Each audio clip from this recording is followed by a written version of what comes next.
بسم اللہ الرحمن الرحیم۔ السلام علیکم محترم ناظرین کرام، آج کا ہمارا موضوع ہے کہ پیغام فنا۔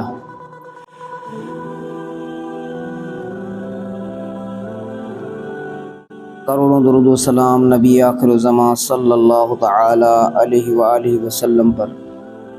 جو تمام جہانوں پر رحمت للعالمین ہے۔ نبی کریم رؤوف رحیم صلی اللہ تعالی علیہ وآلہ وسلم نے ارشاد فرمایا، تم جہاں بھی ہو مجھ پر درود پاک پڑھو کہ تمہارا درود مجھ تک پہنچتا ہے۔ ناظرین کرام، میں شاہ نواز اتاری، آپ دیکھ رہے ہو شاہ نواز اتاری وائس چینل۔ اس طرح کے دلچسپ بیانات و واقعات کے لیے میرے یوٹیوب چینل کو سبسکرائب کریں اور بیل آئیکن کو دبائیں تاکہ اس طرح کے مزید دلچسپ بیانات و واقعہ آپ کو سب سے پہلے مل سکیں۔ جس طرح چمن کا مالی ٹہنیوں سے تازہ اور مسکراتے ہوئے پھول توڑ لیتا ہے، اسی طرح صرف بوڑھے ہی نہیں بلکہ صحت مند نوجوان بھی موت سے ہمکنار ہو جاتے ہیں۔ جس طرح چمن کا نوخیز کلیاں اور نرم و نازک پھول ہوا کے معمولی سی جھونکوں سے گر جاتے ہیں، اسی طرح دنیا کے کچی کلیاں یعنی ننھے منھے بچے اور نو عمر لڑکے ذرا سی تکلیف میں مبتلا ہو کر موت کے گھاٹ اتر جاتے ہیں۔ جس طرح چمن میں پھول بھی ہوتے ہیں اور کانٹے بھی، اسی طرح دنیا کے گلستان میں جہاں پھولوں جیسی حسین اور خوشبودار زندگیاں بسر کرنے والے نیک اور پرہیز اور حسن اخلاق کے پیکر افراد ہیں، وہی کانٹوں جیسی زندگی گزارنے والے کفار ناہنجار، فساق و فجار، بد کردار و بد اطوار افراد بھی ہیں۔ چمن کا مالی پھولوں کی بڑی قدر کرتا ہے، انہیں گلدستے میں سجاتا اور دیکھ دیکھ کر خوش ہوتا ہے، جبکہ کانٹوں کو کوڑے کرکٹ کے ڈھیر میں پھینک دیتا ہے یا جلا دیا جاتا ہے۔ پیارے ناظرین کرام، چمن دنیا کے مہکتے پھول مومنین و صالحین ہیں، اللہ پاک انہیں جنت کے لازوال اور سرمدی نعمتیں عطا فرمائے گا، جبکہ دنیا کے کانٹے نما انسان جیسے کفار ناہنجار و بدکار اور عصیان شیار لوگ جہنم میں پھینکے جانے اور نار دوزخ میں جلائے جانے کے مستحق ہوں گے۔ پیارے ناظرین کرام، محض پھول اور کانٹے ہی نہیں بلکہ حقیقت یہ ہے کہ کائنات کا ذرہ ذرہ پیغام فنا دے رہا ہے۔ گھڑیال ہی کو دیکھ لیجئے کہ یہ گھنٹہ بجاتا اور ایک خاموش پیغام چھوڑتا ہے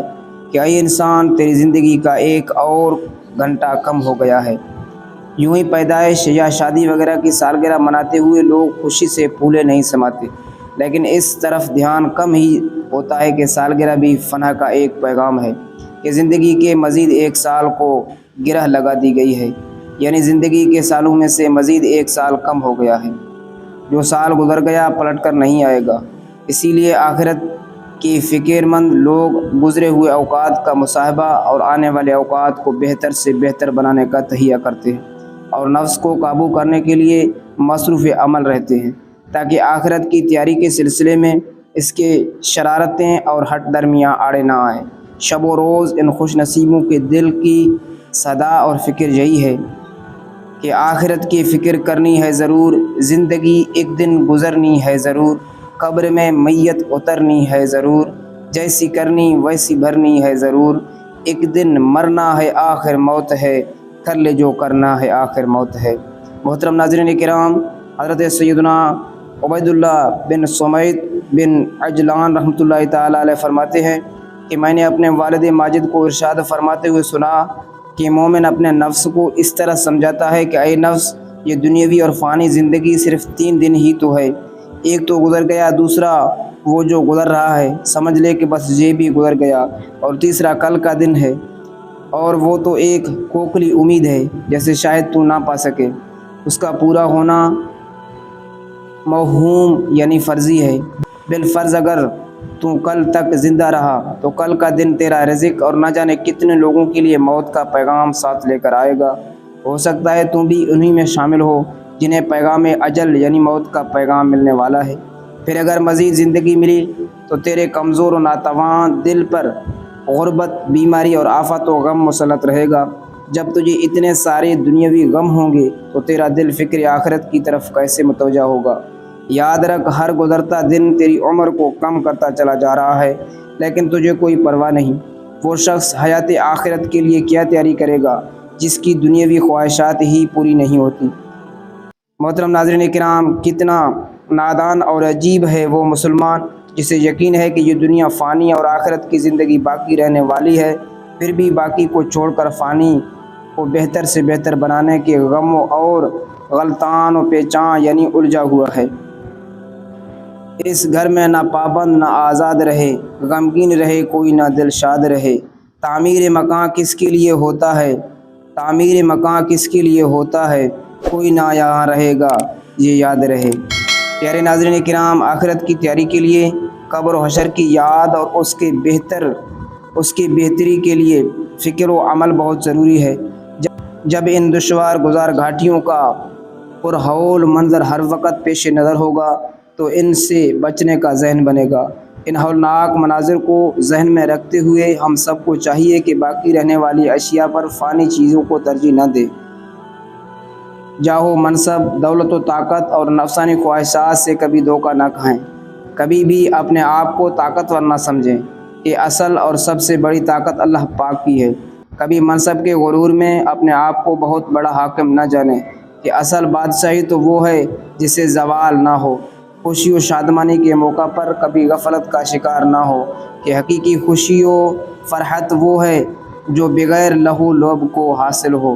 محترم ناظرین کرام، کائنات کا ذرہ ذرہ ہر لمحہ پیغام فنح دے رہا ہے کہ اے کائنات میں آنے والے، مت بھول کہ تو اس دنیا میں ہمیشہ ہرگز نہیں رہ سکتا، مگر اس پیغام کو وہی خوش نصیب سنتا ہے اور اس سے عبرت پاتا ہے جس پر اللہ پاک کی خاص رحمت ہوتی ہے۔ وہ موت کے آغوش میں جانے سے پہلے ہی فانی دنیا سے بے رغبت ہو کر آخرت کی تیاری میں لگ جاتا ہے۔ وہ محض دنیا ہی کے خاطر دوڑ و دھوپ کرنے اور دنیاوی جاہ و حشمت و شان و شوکت میں ایک دوسرے پر سبقت لے جانے کی کوشش کرنے کے بجائے اپنے رب کی رضا جوئی کے لیے کوشاں رہتا ہے۔ جیسا کہ پارہ 4 سورۃ آل عمران کی آیت نمبر 133 میں اللہ تبارک و تعالیٰ نے ارشاد فرمایا، ترجمہ اور دوڑو اپنے رب کی بخشش اور ایسی جنت کی طرف جس کی چوڑائی میں سب آسمان و زمین آ جائیں، پرہیزگاروں کے لیے تیار رکھی ہے۔ محترم ناظرین کرام، مفتی احمد ظاہر خان نعیمی رحمۃ اللہ تعالیٰ علیہ اس آیات مبارکہ کے تحت فرماتے ہیں، اس طرح کی توبہ اور ادا عبادت میں جلدی کرو اور اس میں ایک دوسرے پر سبقت یعنی برتری لے جانے کی کوشش کرو۔ اس سے معلوم ہوا کہ انسان ہر وقت کو اپنا آخری وقت سمجھ کر اللہ پاک کی عبادت کرے۔ محترم ناظرین و سامعین کرام، اس فانی دنیا کی فانی چیزوں کی محبت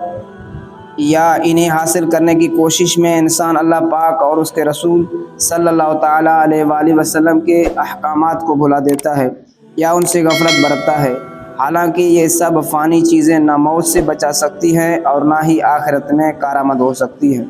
روز بروز اٹھتے جنازے یہ پیغام دے رہے ہیں کہ اے غافلو، میں بھی اس فانی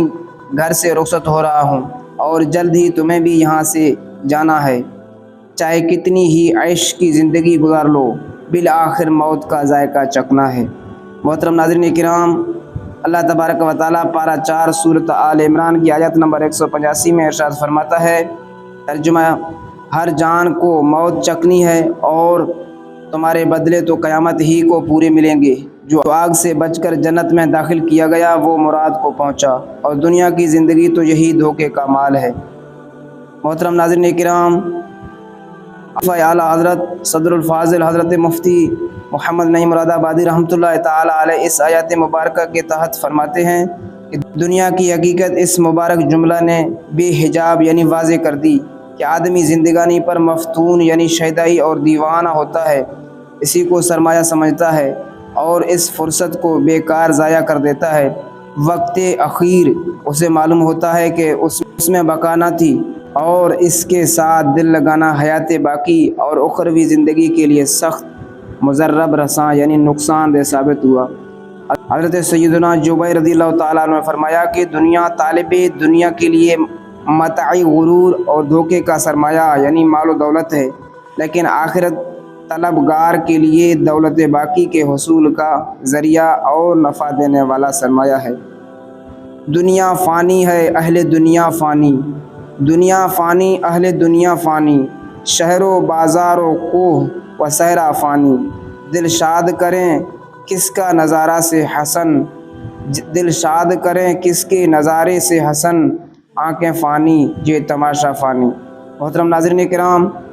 مزید ملتے ہیں ایک نئے دلچسپ سٹوری کے ساتھ، تب تک کے لیے اللہ حافظ، اپنا خیال رکھیے، اللہ پاک آپ کا حامی و ناصر ہو، والسلام۔